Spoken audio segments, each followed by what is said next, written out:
कुरुक्षेत्र की रणभूमि में युद्ध के प्रारंभ होने से पूर्व अर्जुन के कहने पर जब श्री कृष्ण उसके रथ को दोनों दलों की सेना के बीचों बीच ले गए तो वहां पर अर्जुन ने अपने सगे संबंधियों को देखा जो वहां पर युद्ध करने की इच्छा को मन में धारण कर एकत्रित हुए थे। उन्हें देखकर उसका मन गहरे शोक में डूब गया और महाविनाश होने की संभावना का अनुमान उसके मस्तिष्क में उत्पन्न होने लगा। उसे वहां पर अपने सगे संबंधियों की मृत्यु दिखाई दे रही थी। जो संबंधीगण उस युद्ध भूमि में युद्ध करने को अधीर तैयार खड़े थे वे उसके ही गुरुजन, पितामह, पितरगण, पुत्रगण, पौत्रगण, मामा लोग, ससुर, साले और मित्रगण आदि थे।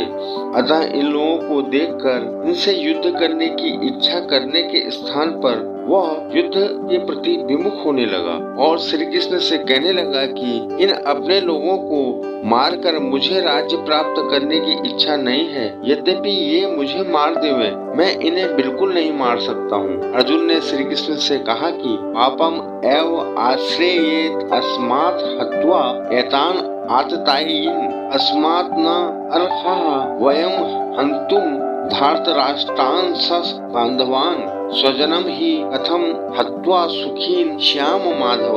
अर्थात वह कहता है कि हे श्री कृष्ण, इन सभी आतताइयों को मारकर निश्चित रूप से हमें पाप अवश्य लगेगा। अतः हमें धृतराष्ट्र के पुत्रों को और उनके बंधुजनों को कभी नहीं मारना चाहिए। अपने ही कुटुंब के लोगों को मारकर हम कैसे सुखी रह पाएंगे। यहाँ पर विशेष बात यह है, अर्जुन धृतराष्ट्र के पुत्रों को आतताई कहकर संबोधित करता है क्योंकि उन लोगों ने उनका राज्य हड़प लिया था और उनकी पत्नी द्रौपदी पर भी धृतराष्ट्र के पुत्रों ने कुदृष्टि डाली थी। भरी सभा में उसका चीर हरण कर उसे नग्न करने का प्रयास भी किया था तथा अनेकों बार पांडवों के विरुद्ध षड्यंत्र रचकर उन्हें जान से मारने का प्रयास किया था।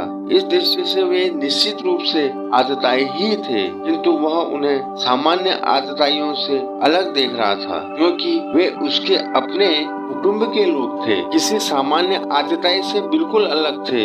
यदि वे उसके कुटुंब के लोग न होकर कोई और होते तो अर्जुन उन्हें तभी मार दिया होता जबकि उन्होंने उसके साथ वैसा उचित किया था, किंतु वे उसके कुटुंब के लोग थे जिनके साथ उसके गुरुजन, पितामह और अन्य उसके पूर्वज थे जिनका वह बहुत ही अधिक सम्मान करता था।